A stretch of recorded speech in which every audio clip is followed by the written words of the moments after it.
तो स्वागत है आप सभी का एक बार फिर से हमारी लॉजिक शाला में। आज हम फिर कुछ नया और इंटरेस्टिंग सीखने वाले हैं। आज हम वैदिक सूत्रों के बारे में सीखेंगे। वैदिक सूत्र कई प्रकार के हैं, कई सारे वैदिक सूत्र हैं, जिसमें से आज हम पहला वैदिक सूत्र देखेंगे जिसका नाम है एकाधिकेन पूर्वेन, वन मोर देन प्रीसियस। तो आइए, इसके अंदर भी कई सारे पार्ट्स हैं, तो हम पहले पार्ट को समझते हैं। जो इसका पहला पार्ट है वो ये है टू finding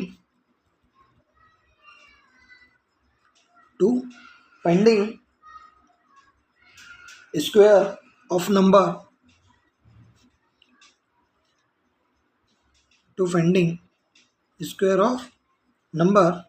ending with 5, है ना। हमें ऐसे नंबर्स का स्क्वायरिंग पता करना है जो लास्ट में 5 डिजिट से क्या होता हो, खत्म होता हो। जैसे एग्जांपल के लिए पहला एग्जांपल अपन ने लिया कि यदि कोई 25 लिखा है और 25 लिखा है, इसका स्क्वायरिंग पता करना है और उसके लास्ट डिजिट क्या है, 5 है। तो हम इसको बहुत ही आसान तरीके से कर सकते हैं। एकाधिकेन का मतलब होता है एक से अधिक, एक से आगे, है ना, एक से आगे, वन मोर देन प्रीवियस। देखो अब क्या होगा कि लास्ट में 5 और 5 है, तो इन दोनों को मल्टीप्लाई करेंगे हम, तो 5 5 से कितना आएगा 25। तो 5 5 से 25 एज इट इज़ लिखा। इसके बाद में अब हमारे पास में 2 है दोनों जगह पर, तो 2 के बाद 2 से 1 मोर क्या आएगा, 2 से 1 मोर आएगा 3, तो 2 से 1 मोर आ गया 3, 2 का मल्टीप्लाई 3 में कर देंगे, तो 2 3 कितना आएगा 6। तो इस तरीके से 25 का क्या आ गया, स्क्वायर आ गया निकल के। नेक्स्ट क्वेश्चन देखते हैं अपन। नेक्स्ट क्वेश्चन है अपने पास में 15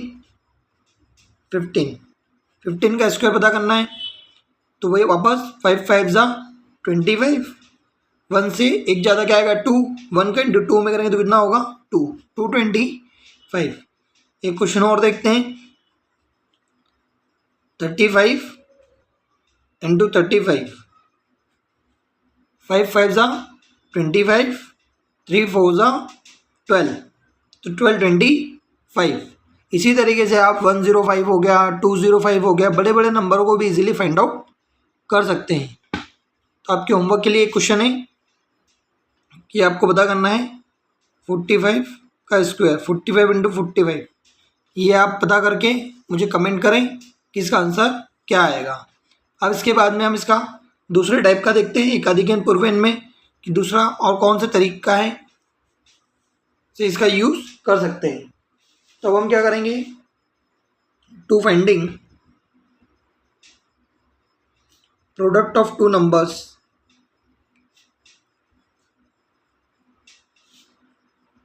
to finding product of two numbers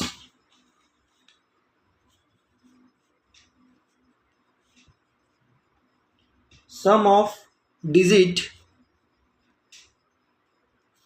at unit places place is 10। जो यूनिट प्लेस का सम आएगा वो 10 आना चाहिए, और जो रेस्ट द डिजिट्स होंगे वो सेम होना चाहिए, रेस्ट डिजिट्स आर सेम। कैसे, तो देखो जैसे एग्जांपल लिया अपन ने कोई, जैसे अपन ने लिया 12 और 18। अब देखो यहाँ पे जो यूनिट प्लेस पे उनका दोनों का सम देखेंगे तो कितना आएगा 10, 2 और 8 कितना होगा 10। और जो ये वाला डिजिट है, ये दोनों डिजिट कैसे हैं, रेस्ट डिजिट सेम है, तो ये सेम होना चाहिए, और इन दोनों का मल्टीप्लाई, इन दोनों का सम 10 आना चाहिए, तब ये एकाधिकेन पूर्वेन यहाँ पर एप्लीकेबल होगा। अब देखो क्या होगा, सिंपल से यहाँ पर भी अपने को करना है, इन दोनों नंबर्स का मल्टीप्लाई कर लेना है। 8 2 कितना हो जाएगा 16, तो यहाँ पर 16 लिखना है। फिर इसके बाद में 1 से आगे अपन ने कहा था कि अपन ने क्या कहा था अभी, कि इसका नाम क्या है, एकाधिकेन है। एकाधिकेन एक से ज़्यादा, 1 मोर देन प्रीवियस से एक ज़्यादा। तो अभी अपने पास में 1 है, अब 1 से बड़ा, 1 से आगे क्या आएगा 2, तो 1 का इंटू 2 में करेंगे तो जाएगा 2, तो इन दोनों को मल्टीप्लाई करने पर कितना आएगा 216। ये बहुत ही अच्छी ट्रिक्स है जिसका आप मल्टीप्लाई करते टाइम यूज़ कर सकते हैं। 53 और 57 इन दोनों नंबर्स का मल्टीप्लाई करना है, तो अब क्या होगा, देखो यहाँ पर भी जो यूनिट प्लेस है 3 और 7 है, 3 और 7 का प्लस करेंगे कितना आएगा 10। तो अब अपन ये एप्लीकेबल है यहाँ पर, 3 7 जा कितना हो जाएगा 21, 3 7 जा कितना होगा 21, और 5 का आगे क्या आएगा 6, 5 के आगे क्या आएगा 6 आएगा, तो 5 6 कितना हो जाएगा 30, तो 30 21 इसका आंसर आ गया। इसी तरीके से एक क्वेश्चन और देखते हैं। अगला क्वेश्चन है 11 और 19। अब यहाँ पर भी देखो ये 19, 9 और 1 10 हो जाएगा, तो 9 1 जा 9 और 1 के बाद क्या आएगा 2, तो अब यहाँ पे क्या आएगा 209 आएगा। नेक्स्ट अगला क्वेश्चन आपको करके देखना है 44 × 46। इसका आंसर आप मुझे पता करके बताओगे, और जब आंसर पता कर लोगे तो उसे कमेंट बॉक्स में आप लिख देना, ठीक है। अब हम नेक्स्ट आगे देखते हैं। अब हम इसी के अंदर थर्ड वाला और है वो देखते हैं।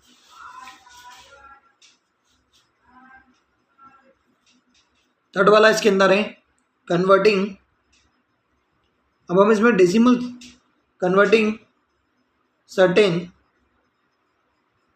Fractions into decimal whose denominator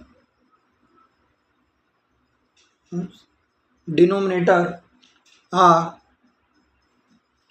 number ending with 9, है ना। कन्वर्ट करेंगे यहाँ फ्रैक्शंस को, ठीक है, जहाँ पर डिनोमिनेटर में क्या होगा कहीं ना कहीं 9 होगा। तो देखिए इसका पहला क्वेश्चन देखते हैं हम। जैसे हमारे पास में पहला क्वेश्चन है 39 बाय 3/39 है, क्या है 3/39 है। इस तरीके से अपने पास में नंबर है। अब हमें इसको डेसिमल में क्या करना है कन्वर्ट करना है, तो बहुत ही आसान तरीके से हम बिना कैलकुलेटर के करेंगे, देखना भी। 3 एज इट इज लिखा, यहाँ पर 39 है। अभी अपन एकाधिक एन की बात करिए बार बार कि 1 प्लस करना है अपने को, तो यहाँ पर भी क्या करना है डिनोमिनेटर में 1 प्लस करना है, तो ये कितना हो जाएगा 3/40 हो जाएगा। 3/40 हो गया। अब आपको पता है कि हम 3 एज इट इज 40 को 4 × 10 लिख सकते हैं। हाँ तो बिल्कुल लिख सकते हैं, क्योंकि 4 × 10 40 बनेगा, तो इसको 4 × 10 लिख लिया। अब इक्वल में, अब देखो और इजी हो गया। अब यहाँ से 0 हटाएंगे तो 1 डिजिट के बाद में पॉइंट आ जाएगा, तो जैसे इसको हटाएंगे तो यहाँ पे हो जाएगा 0.3/4। ये 10 को हटाने से, है ना, 10 को हटाएंगे तो 1 डिजिट के बाद में पॉइंट आ जाएगा, तो ये क्या होगा 0.3/4। अब हम बस इसे डिवाइड लगाएंगे, तो डिवाइड लगाने पर हमारे पास आंसर आ जाएगा 0.0769। इस तरीके से डिवाइड लगाने पर आंसर आ जाएगा। तो इस तरीके से ये कर सकते हैं हम। ये एकाधिक एन पूर्वेन के अंदर है, यदि फ्रैक्शन को हमें क्या करना हो कन्वर्ट करना हो डेसिमल में। एक और देख लेते हैं हम। जैसे हमारे पास में लिखा है 1/19 है, 1/19 को करना है, तो मैंने बताया कि डिनोमिनेटर में क्या करना है, सबसे पहले आपको 1 प्लस करना है। 1 प्लस कर दिया, इसके बाद में क्या हो जाएगा 1/20 हो जाएगा, ये 1/20 हो जाएगा इक्वल में। अब इसको हम क्या लिख सकते हैं 1/2 × 10 लिख सकते हैं, लिख लिया। इसके बाद में अब देखो ये क्या हो जाएगा 0.1/2 हो जाएगा, 0.1/2 हो गया, तो अब इसका फाइनल आंसर क्या आ जाएगा 0.05 आ जाएगा। इस तरीके से क्वेश्चन को हम कर सकते हैं, इस तरीके से हम इसमें एप्लीकेबल कर सकते हैं। अब एक क्वेश्चन आप करना, ये वाला, इस वाले क्वेश्चन को आपको करना है। इसका जब आंसर आ जाए तो उसको आपको कमेंट बॉक्स में कमेंट करना है। इस तरीके से हमारा जो पहला वैदिक सूत्र है एकाधिक एन पूर्वेन 1 मोर देन प्रीवियस, वो यहाँ पर फिनिश होता है। यदि ये वीडियो आपको पसंद आया हो तो वीडियो को लाइक करना, चैनल को सब्सक्राइब करना, ज़्यादा से ज़्यादा लोगों तक शेयर करना। Thank you.